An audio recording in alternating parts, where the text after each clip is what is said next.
Madam President, our country is in the midst of the worst border crisis in our history. Since President Biden took office, there's been more than 5 million illegal crossings at the southern border. Mr. President and Madam President, I've been to the border multiple times and I've seen this crisis firsthand. In fact, the last time I was there, I was touring a heavily trafficked sector with off-duty Border Patrol officers. And as we were driving along, the officers spotted a couple of cartel members. And one of the officers turned to me and he apologized and he said, "I'm sorry, but I'm going to have to go on duty now." And he went over and he apprehended and he arrested the cartel members there right on the spot. Now, this is just a small taste of what they have to face each and every day. We have to keep these men and these women in our prayers. We must give them all the tools that they need to keep our homeland safe. Beyond the rampant lawlessness, the crime, the human trafficking, one of the worst aspects of this crisis is the devastating amount of drugs that is pouring into our country. The last annual numbers showed that over 100,000 Americans died just last year from drug-related overdose, and about 90% of those was related to fentanyl. This crisis has gotten so bad that fentanyl-driven overdose deaths are now the leading cause of death for those that are between 18 and 45 years old. And this is perhaps the worst statistic. Children under 14 years old are dying of fentanyl poisoning faster than any other age group. The drugs that come through the border cause unspeakable harm back in communities in North Carolina. To many, they're only 1 or 2 degrees away from a personal tragedy with a name having to do with illegal drugs. I routinely talk to sheriffs from all over the state.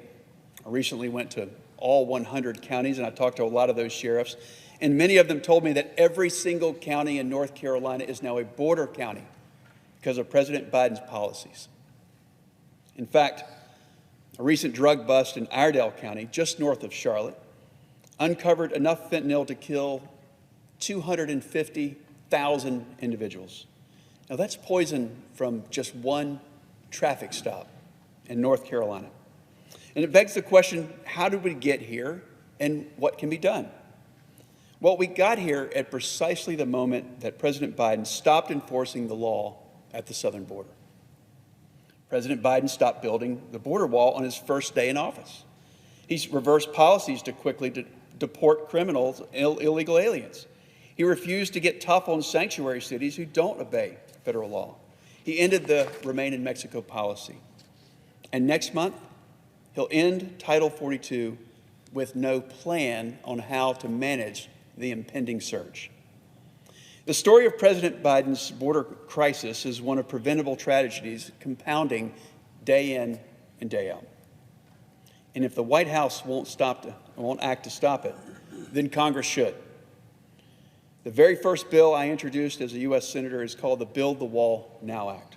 It requires border wall construction to restart immediately. It removes all illegal roadblocks to construction, or all legal roadblocks to construction, and it unlocks $2.1 billion in unspent funding.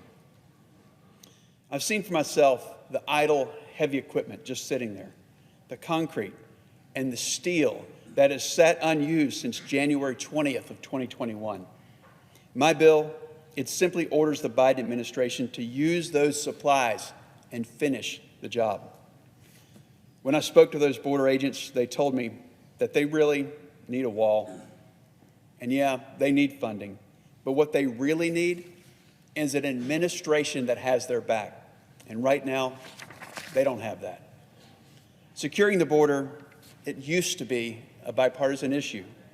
So I would call on President Biden to stop ignoring the border crisis.